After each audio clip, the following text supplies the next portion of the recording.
Bien, arranquemos con este ramo entonces. Factor de potencia y coseno de phi, por ahí el más esperado de todos. ¿Por qué? Porque en la industria moderna dijimos que uno era tridimensional y el otro era bidimensional. Veámoslo. Veámoslo juntos. Este era el gráfico que habíamos visto en su momento, hace unos slides atrás. El coseno de phi va a ser la potencia activa sobre, o sea, vamos a pensar la potencia útil, llamémosle, sobre la potencia total. Sumatoria de la potencia que va sobre el conductor, esa que alimentaba la carga. ¿Sí? Entonces, este triángulo se puede sacar como esta raíz cuadrada con nuestro amigo Pitágoras y esta raíz cuadrada. Hasta acá todo bien. ¿Qué es el factor de potencia? El factor de potencia es el que va a incluir esta componente de potencia de demanda. Por lo tanto, va a ser la potencia útil, la que vamos a usar para realizar un trabajo, sobre la potencia total del sistema, la que necesito para generar los campos y para generar las distorsiones de armónicos. Muy importante esta diferencia. ¿Por qué? Porque dijimos que coseno de phi y factor de potencia eran iguales solamente en un caso donde no tenemos cargas no lineales, o sea, donde tenemos cargas de resistivas, de capacitores y de bobinas de inducción. Solamente en ese caso vamos a tener la componente de coseno de phi y factor de potencia, al hacerse cero este ángulo, van a coincidir.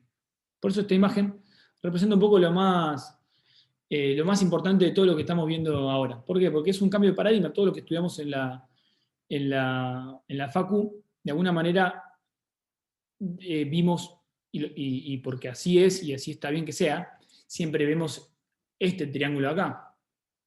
Esto es algo que es un regalo de la industria moderna. Si vamos un poco más allá, ese triángulo empieza a ser, o ese cálculo, empieza a ser un poco más complejo, y esta relación entre el factor de potencia y el coseno de phi, vamos a ver que tiene el factor de contracción como vinculante.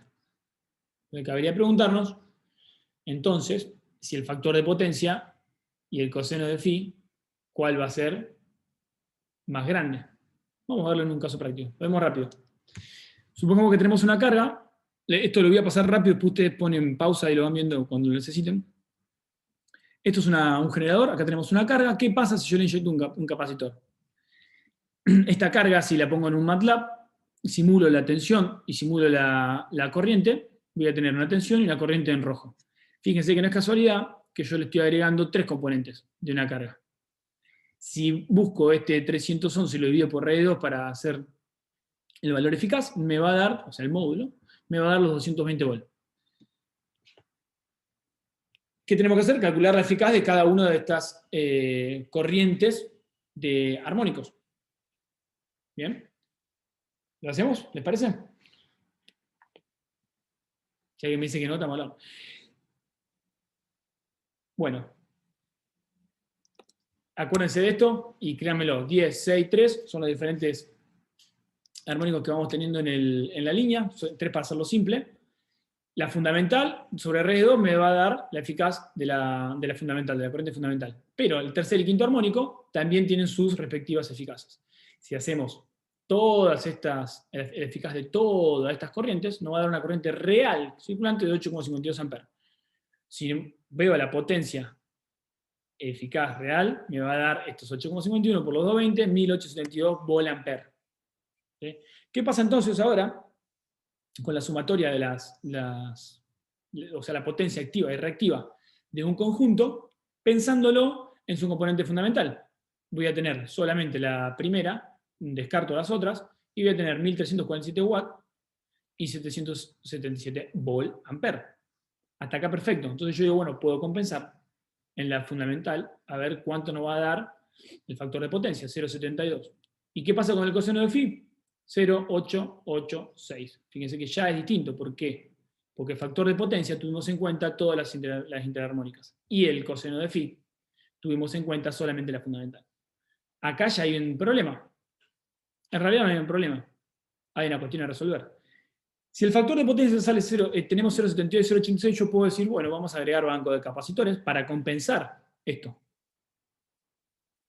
¿No es cierto? Enfoque tradicional, llamémosle. Bueno, vamos a agregar un capacitor. ¿Se acuerdan que vimos al principio? Si uno atrasa la corriente respecto a la tensión, le agrego un elemento que adelante respecto a la corriente de la tensión y voy a compensar eso. Bueno, le agrego el capacitor para que esto se haga 0. Esto es lo que vamos a tener de igual manera el valor eficaz de estas nuevas corrientes 7,74 y a ver cuánto puedo llegar a compensar ahora mi nueva potencia, el factor de potencia. Ahora va a ser 1347 en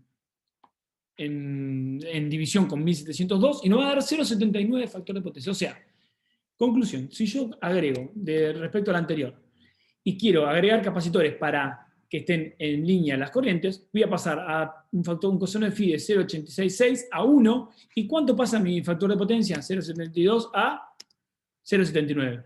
O sea que siempre voy a estar corriendo tras la coneja. Siempre voy a tener una multa en la distribuidora. Y puedo seguir agregando los capacitores que quieran, me voy a volver capacitivo y voy a estar empeorando el coseno de phi y esto no va a mejorar, porque no es una cuestión de capacitores. Esto es muy importante, es revelador, y es lo que a nosotros nos permite entender un fenómeno que hasta el momento es tabú en casi todas las empresas, o mismo en casi todas las facultades. ¿Por qué? Porque ¿cómo voy a pensar yo en una necesidad que es corregir el factor de potencia, cuando yo tengo una potencia de distorsión, que no la conozco, para mí es nueva? ¿Y cómo puedo hacer? Porque esto es un evento sencillo. ¿Por qué digo que es tabú? Porque la vida real no es esto, no son 3 armónicas. La vida real es, hoy por hoy, armónica número 50. Orden 50, perdón. Lo cual se torna un problema que ya no es, digamos que esto es a favor mío. Yo meto 3 formas de onda de distintas frecuencias, tercer, quinto armónico, lo calculo y listo, espectacular. Yo te digo cuánto hacer tu coseno de phi. El desafío está acá en el campo, en un ambiente industrial. Bueno, eso es uno de los desafíos que tenemos por delante en la industria 4.0. Bien, dígame hasta acá cómo venimos, dejo la pantalla anterior y pasamos a la estrategia de filtrado, que son 2 slides nada más, que es como para hacer un resumen de lo que figurar en la cabeza que podemos hacer. Y si después no hay más preguntas, vamos a ver un pequeño caso.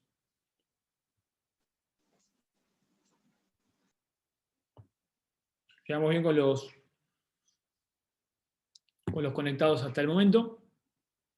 Esto, viéndolo así, después cuando lo vean detenidamente, lo van a poder entender más, pero me parece que lo más importante de acá no son los cálculos, sino que pensar que yo puedo compensar esto.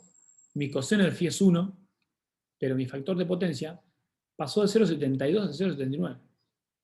¿Sí? Ese triángulo de 3 dimensiones le quedó una componente todavía. Y no depende de los capacitores ya. No depende de los capacitores.